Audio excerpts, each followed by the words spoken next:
Things are starting to really heat up in the NBA Finals. Ja Wick is at it again, and a familiar face returns to the Celtics on this episode of NBA Sideline.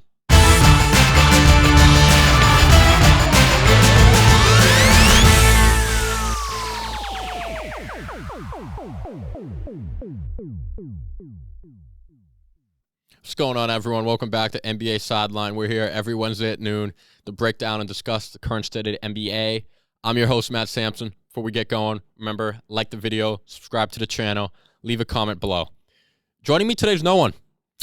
Solo dolo today. Fired Sam. T has work. RJ, where is he? I don't know. He's got better things to do. Christian is working. Christian's, making harder and money. No, RJ's working too. He's a great guy. We love RJ. So it's just me. It's just going to be a little bit more of a therapy session today. So we'll start out. State of the league. The Miami Heat just tied up the NBA Finals last night. And I'll tell you what, man. As just a fan, if you're a fair weather fan, this NBA playoff, this NBA Finals has not been for you. No LeBron, no Steph Curry, no real big teams. And even the Joker's the biggest star. But he's not a...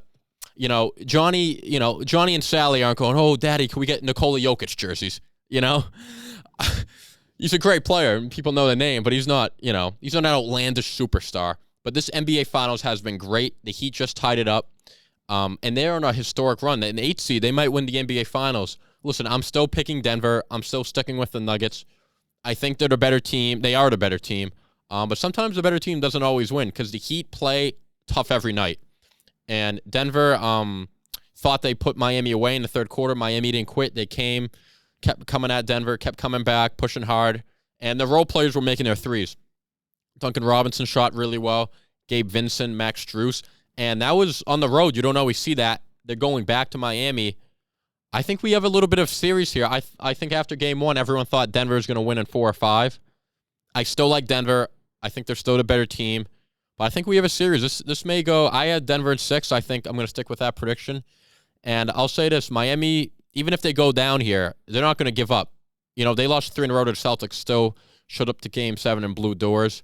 It's a cool NBA Finals in the aspect that anyone can win. The league's wide open now. Golden State's kind of they're kind of falling a little bit. They're still good, but they're not what they were.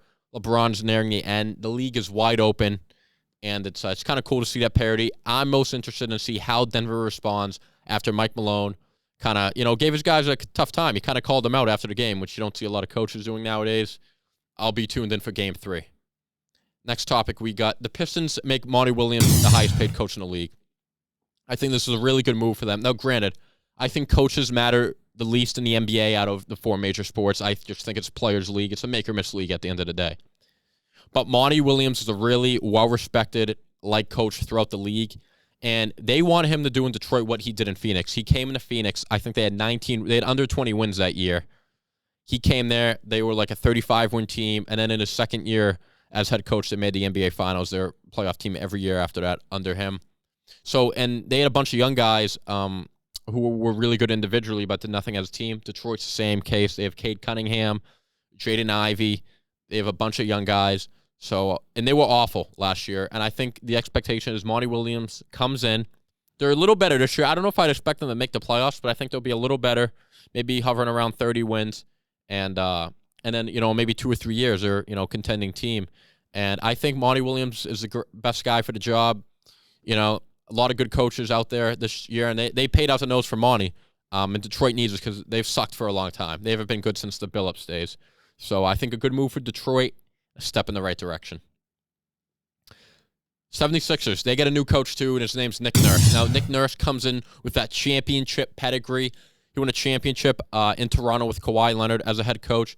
And they got rid of Doc, and I think Doc had I like Doc. I don't know if he deserved to be fired. I blame it more on Harden and Embiid. But if you are going to change coaches, I think Nick Nurse is a good one. He has a lot of respect throughout the league. He's a very good coach. One thing, though, I'm interested to watch. I don't know how this will go. Nick Nurse is kind of like Thibodeau in the fact he's a very animated guy. He'll get in guys' face, and he plays his stars big minutes. Now, Joel Embiid and James Harden may be the 2 most out-of-shape superstars in the entire league. So if James Harden comes back, and even if he doesn't, just Joel Embiid, I mean, they're going to have to, the trainer's got to get on Embiid. He's got to hit the weight room. He's going to hit Blink Fitness because he's going to be playing big minutes under Nick Nurse. And he's going to, I mean, and at the end of these games, playoff games, he's going to be gassed if he doesn't get in shape this offseason. So, James Harden and Joel Embiid, let's put down the chicken wings, put down the pina coladas, and let's hit the treadmill because you're going to be playing big minutes under Nick Nurse. I do think it's a good move. At the end of the day, I don't know how big of a difference it'll make because I think they're still missing another piece, especially if Harden leaves. Next, Ja Morant just can't get out of his own way. They're unbelievable talent. Everyone loves Ja Morant. He's an amazing player to watch. And that's why it sucks. So Adam Silver had a press conference and talked about this, which, is kind of rare. And he said they have, they know what they're going to do. Suspension is incoming. But he implied that it's going to happen after the NBA Finals because he doesn't want to take any spotlight away from the two teams in the Finals right now. He said a couple days after the Finals, they'll release the Ja Morant suspension. This is unprecedented for the league to kind of say they have a suspension looming. That makes me think it's going to be a large suspension. And I think it will be also because of the fact the first time they took it really easy on him, 8 games, whatever. And he met with the league, met with anyone. Everyone was very apologetic, and I think they kind of gave him a free pass. He did it again, not years later. He did it 2 months after, again. Just not smart. I mean, everything he kind of said was kind of bullshit because he just did it again. If this was David Stern, he might be suspended the whole season. I personally don't think he should be suspended the whole season. I feel like there's a lot going on with Ja Morant we may not know about. But I think definitely a double-digit suspension. I wouldn't be shocked if it maybe comes in around a third of the season, maybe 28 games, 30 games, something like that. And it's a shame for Memphis. It's a shame for Ja because he's such a good player. And Memphis should be a young, uprising, contending team, and it seems like this and maturity issues with John. A lot of the guys, Dylan Brooks is getting in the way. But definitely something to keep an eye on going forward and could impact the entire league, depending how long this suspension is.